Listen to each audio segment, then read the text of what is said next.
бе аблава ва даъвати ҷавонони солим камтар ба мафкура бошен, камтар хуб тамошо кунен, ҳамина мефаҳмед кадом духтураш хубай, ҳамаша мефаҳмонам.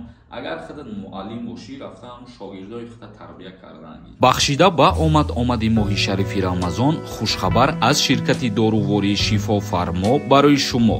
Фитобочка ва ҳиҷома кардан барои шумо ройгон, яъне бепул.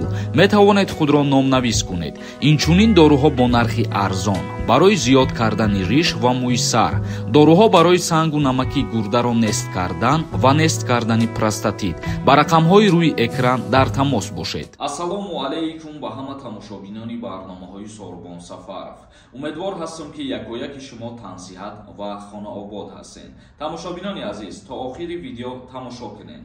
бе аблава ва даъвати ҷавонони солим, Шералӣ Мирзо аз комиссарҳо чӣ хост ва чиро талаб намуд?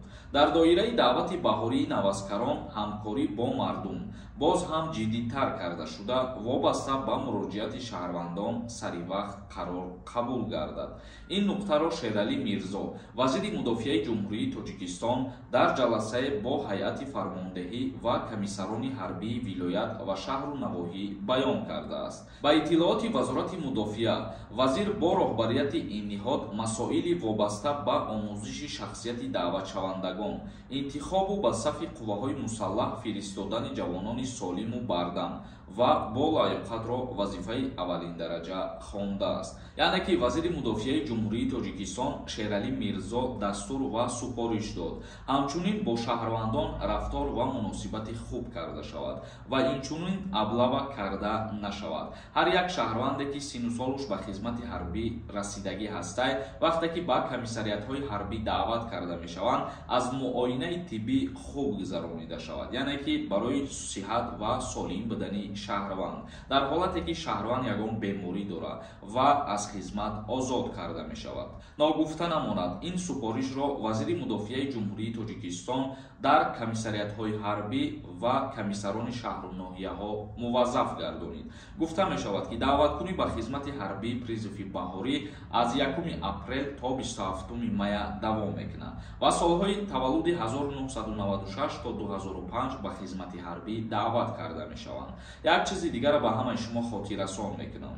Вақте ки агар 1996 бошад таваллуди шумо ва 27 сола кишидагӣ бошед, аз даъват ба хизмат озод мебошед. Агар соли таваллуди 2005 ки оли 18 сола шидагӣ набошад, ба хизмат даъват намешавад. Ва ман гуфтаниям ки ҳамин чизоро хуб ба назар бигирен, сину сол, моҳ, рӯз ҳама чира хитон ҳисоб мекунену аниқ мешавад. Тамошобинони азиз, акнун ба хондани комментарияҳо шурӯъ мекунем.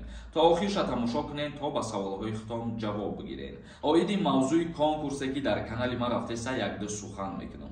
Нафарҳое ки ҳамин видеоро тамошо кардесен, якдонаи дудонаи билет бихарен, ман бениҳоят хирсанд мешам ва аз ҳамаи шумо миннатдор мешам. Чӣ хеле ки медонед, дар канали ман конкурс рафтесай.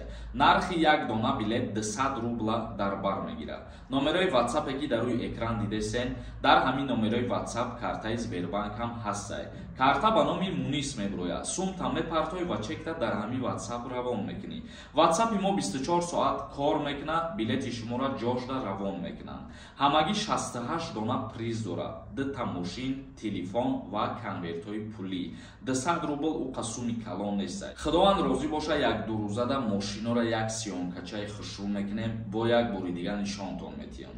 Видеои пурраи призо дар канал ҳастай. Як ҳафта пеш партофтагиам, метавонед омада тамошо кунед урам. Далер намисондай. Салом брат, сози хубӣ. Аввал раҳмат ба падару модарат ака. Ман печати фалшивӣ доштам. Хона рафтам, бо омадам, документ кардам. Неки сухт, граница бурам чӣ мешава, илтимос ҷавоб медоден. Худо нигаҳбонтон боша. Фақат ба пеш. Азо раҳмати калон. Кӯшиш мекунем ки ҳама вақт ҳаракат кунем ва баҳри шумо хизмат кунем. Дар ҳолате ки агар печати фалшивӣ дошта бошӣ, аллакай худаш як қонуншиканӣ ба ҳисоб меравад. Чунки печати фалшивӣ доштан дар паспорт ё ки дар мигратсиони карта ғайриқонунӣ ворид шидан ба қаламрави Русияра дар бар мегирад. Дар ҳолате ки аз сари нав ворид шидӣ ва ҳуҷҷат кардиву сӯхта бошанд, граница рафтанда мисол мегирем, агар аз ти ягон ҳуҷҷат талаб накунанд, ҳамин ҳолате ки аз сари ти гузашт огоҳ нашаванд, депортот намекунанд. Метавонӣ бурай бо обратно ворид бишай. ҳусейн нависонда: ассалому алайкум ва раҳматуллоҳи баракату. Акаҷон аз залатаи корона қарздор бошӣ. Тоҷикистон рафта метавонӣ, ғамат наметиҳанд? Не, ғам наметиҳанд дар аэропорт. Метавонӣ озодона биёӣ ба ҷумҳурии Тоҷикистон. Лекин қарзе ки ту гирифтагӣ, уҳдадор ҳастӣ ки ура пардохт кунӣ. Рустам нависонда: ассалому алайкум, ака ҳами регистратсияи Московский област қатӣ. Патенти Москва кардан метавонем ака? Раҳмати калон. Не, мутаассифона наметавонӣ. Регистратсиятам аз Москва мегирӣ ва баъдан метавонӣ ки патент мегирӣ. Нигина Солиҳзода нависондай: ҳозир ака билети бисёр чандта гирифтагиянд. Ман мехоҳам охирон бигирам, ай ҳамада бисёр бигирам, зинда бошӣ. Яъне ки ман гуфтагиям 5 нафаре ки аз ҳамада бисёр билет мехаранд аз конкурси маро хат ба Дубайшон метиҳам ё ки суми дубайравира дар дастшон метиҳам. И апамон дар ҳамин мавзӯъ савол додай. Ҳозирашда аз ҳамада одаме ки бисёр билет гирифтагияй ба фикрам ки 330 дона ё 350 дона ҳамин якм ҷойозӣ.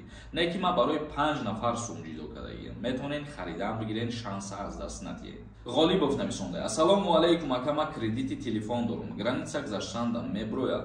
Бародарои азиз, кредити телефону аз залатаи коронаву умуман аз чизе ки набоша шумо метавонед граница гузашта.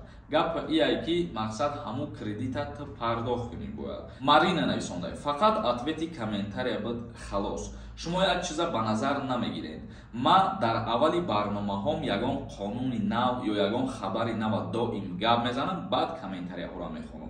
Дина дар бораи қонуни нав дар Россия гап задем, оиди тағйиротҳо барои гирифтани шаҳрвандии Русия қариб 1 минут гап задем ва баъд комментарияҳоро хондем. Дар ҳамин мавзӯъ чандин нафарҳо хондиянд ки чӣ ба қонуни нав нависондаи комментария хондесай. Камтар ба мафкура бошен, камтар хуб тамошо кунен, ҳамина мефаҳмед.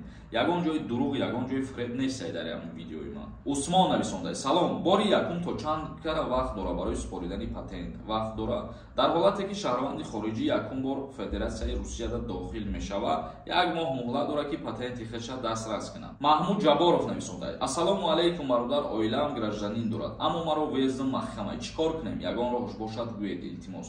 Дар ҳолате ки ҳамсари шумо гражданини Россия боша ва дар Россия қарор доштагӣ боша ва ту дар ҷумҳурии Тоҷикистон, дар ҳолате ки боз фарзанд дошта бошӣ, агар мерай дар шаҳри Душанбе ба посольство ариза менависонӣ ки мисол ту ҳамсар дорӣ, бо ҳамсарат ЗАГС дорӣ ва фарзанд дорӣ, ӯҳо дар Федератсияи Русия қарор доранд.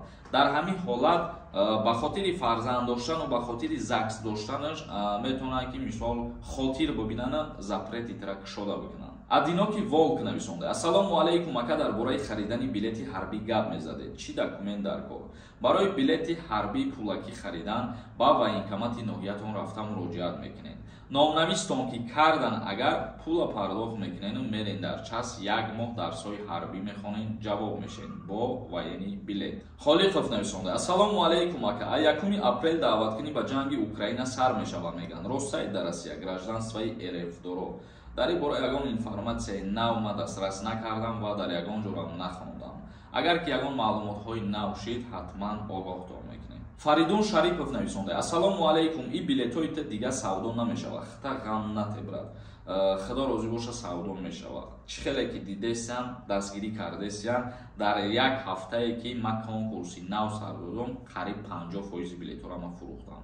Ман боварӣ дорам ки дастгирӣ мекунанд, билетҳо мераванд. Рамазонӣ нависонда: салом алайкум, кай амнистия мешавад ака? Оиди авфи муҳоҷиро шидан ман чандин бора гуфтаистам ки агар ахбороти нав шид, қонун ба имзо расид, баъдан видео мекунам, ҳамаша мефаҳмам. Худо розӣ бошад. Анас нависонда: салом, ба мо лозим аст навор дар бораи духтури чашм. Чӣ хел куҷо равем? Оиди духтури чашм, яъне ки навор гуфтем, мисол нафарое ки зренияшон пастсай, шахсан ман худам ба Ташкент сафар кардам барои табобат кардан. Видеои Ташкент дар канал ҳастай, метавонем гирои тамошо кунем ва худо розӣ бошад, як 3-4 рӯзада як видео мекунем. Чӣ хел сафар мекунем, ба куҷо муроҷиат мекунем, кадом духтураш хубай, ҳамаша мефаҳмонам. Агар имконият кишид, ман бупурсамшон, номерошонам ба шумо тавсия метиҳам. Баъд Зариф Имомов нависонда: информатсия ба забони тоҷикӣ чӣ мешавад? Ё ки русӣ гап зан, ё ки тоҷикӣ. Агар худат муаллим бошӣ, рафтам шогирдои худат тарбия карданги. Мада дар кор нест, совети шумо. бунёд нависонда. Ассалому алайкум бародар, агар трудовой надошта бошед, дуюм маротиба продлит карда мешава патента Москвада. Дар ҳолате ки трудовой договор надошта бошӣ, аллакай нелегальни кор кардан дар Федератсияи Русия мебошад ва ту ҳақ ва ҳуқуқ надорӣ ки бе граница гузаштан продлит кунӣ.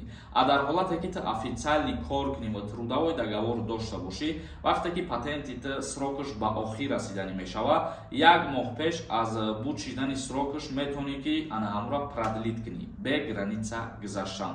Тамошобинони азиз, ба ҳамин навори имрӯзара ҷамъбаст мекунам. То видеоҳои оянда, худованд ҳамаи мо шуморо нигаҳбон бошад.